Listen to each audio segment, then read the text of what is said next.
was an interesting day in court for a Claresholm woman charged in connection to the death of a Vulcan senior. Bobby Joe Parks pleaded guilty to obstructing a peace officer today, but the judge didn't accept it. Kayla Carr explains. This is Bobby Joe Parks in January, a few days after she was charged with obstructing a peace officer and being an accessory to murder.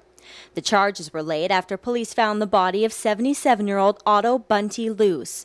Her common-law husband, Timmy Engel, was charged with first-degree murder.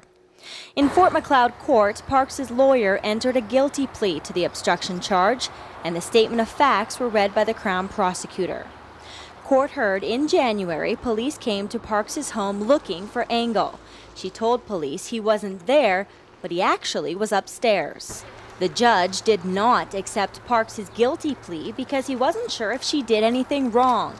Parks' lawyer says it's not an offense to lie to a police officer unless they're trying to perform their duties. If they had said to Ms. Parks, look, we're investigating a murder, we think Mr. Engel is involved, or we want to arrest him, is he here? And if she had replied no, then that would constitute the offense of obstruction. Michael Dietrich says they entered the guilty plea as part of a plea deal. Initially, Ms. Parks was also charged with being an accessory to the murder, and she definitely was not. So we persuaded the Crown to withdraw that charge. And now this left the other charge of obstruction. We did complete our end of the bargain by tendering a guilty plea.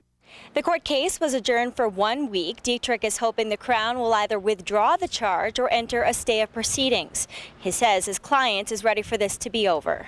Mr. Engel will be dealt with, I'm sure, according to law, and Ms. Parks can get away from this person, Mr. Engel. She wants to get on with her life and start anew. We all need a new start sometimes. Kayla Carr, CTV News, Lethbridge. Engel is scheduled to appear in court next week.